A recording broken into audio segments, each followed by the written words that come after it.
రాముని ప్రాణ ప్రతిష్ఠ పండుగకు అయోధ్య ముస్తాబవుతోంది. ఎటు చూసినా ఆధ్యాత్మిక శోభ సంతరించుకుంది. ఏ ఫ్లైఓవర్ చూసినా శ్రీరాముడు, విల్లంబులు, తిరునామాలు దర్శనమిస్తున్నాయి. ప్రధాన రహదారుగా తీర్చిదిద్దిన రాంపథ్, ధర్మపథ్ అయోధ్యకు అలంకారంగా మారాయి.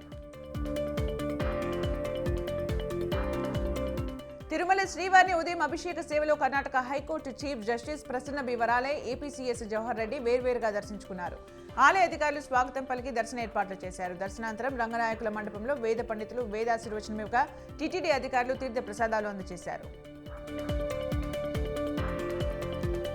నంద్యాల జిల్లా శ్రీశైల మహాక్షేత్రంలో 26 మంది ఉద్యోగుల్ని బదిలీ చేస్తూ ఈవో పెద్దిరాజు ఉత్తర్వులు జారీ చేశారు. ఇందులో శాశ్వత, ఒప్పంద, పొరుగు సేవల ఉద్యోగులు ఉన్నారు. ఏఈఓ స్థాయి నుండి ఒప్పంద ఉద్యోగి వరకు బదిలీలు ఉండటం గమనార్హం.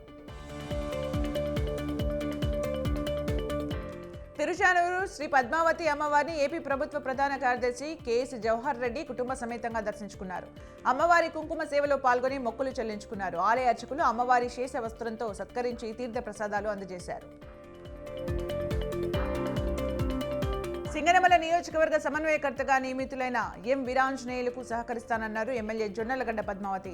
సామాజిక సమీకరణలో భాగంగా జరిగిన సమన్వయకర్తల మార్పును స్వాగతిస్తున్నట్లు పేర్కొన్నారు. తనను ప్రతిపాదించిన ప్రతి ఒక్కరికి రుణపడి ఉంటానన్నారు ఆంజనేయులు. విజయవాడ ఎంపీ కేశినేని నాని తీరుపై విజయవాడ టీడీపీ నేతలు విమర్శల దూకుడు పెంచారు. నాని ఒక కోవట్టుగా ఆరోపించారు. టీడీపీలో అవినీతి పరులు ఉంటే ధైర్యంగా ఆధారాలతో ముందుకు రావాలంటూ సవాల్ విసిరారు మాజీ ఎమ్మెల్సీ బుద్దా వెంకన్న. జనన ధృవీకరణపై ఉద్యోగులు సమర్పించే పత్రాల జాబితా నుంచి ఆధార్ కార్డును తొలగించింది ఉద్యోగుల భవిష్య నిధి సంస్థ. యుఐడిఏ ఆదేశాల మేరకు ఈ నిర్ణయం తీసుకుంది. దీంతో ఆధార్ కార్డును ప్రాథమిక గుర్తింపు ధృవీకరణ పత్రంగా మాత్రమే పరిగణించనుంది.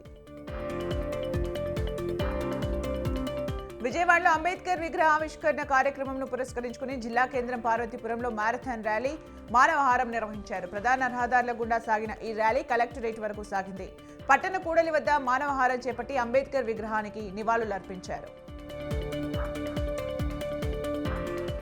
అయోధ్య రామ మందిర నిర్మాణ వ్యవహారంలో ఏకీభవించలేమన్నారు తమిళనాడు సీఎం స్టాలిన్ తనయుడు మంత్రి ఉదయనిధి. డీఎంకే ఏ మతానికి, విశ్వాసానికి వ్యతిరేకం కాదన్నారు. అయోధ్యలో రాముడికి ఆలయం నిర్మించడంపై తమకు ఎలాంటి అభ్యంతరం లేదన్నారు. ఖమ్మం జిల్లా పెనుబల్లి మండలంలోని గ్రీన్ ఫీల్డ్ హైవేపై జరుగుతున్న వరుస రోడ్డు ప్రమాదాలు హడలెత్తిస్తున్నాయి. ప్రమాదాలకు కారణమైన టిప్పర్ల స్పీడ్లపై వాహనదారులు ఆందోళన వ్యక్తం చేస్తున్నారు.